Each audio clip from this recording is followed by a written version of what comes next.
In today's tech video, I'm going to show you guys how you can format your SD card on your DJI Osmo Pocket 3.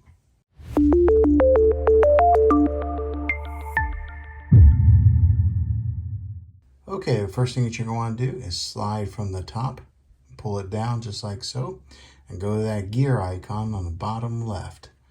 You'll click on that, and then now you're going to scroll, and just keep scrolling all the way down to format. You'll see that option right there. It says format.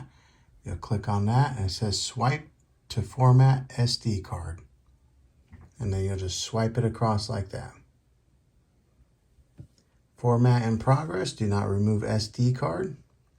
All right, now depending on how much footage you have on the card, it may take a minute. Okay, and then as you can see, it says I have a 60 gig memory card, and right now it's at 59.4 because, well, it's never going to be at the complete 60 gigs, but the card is now formatted and ready to use.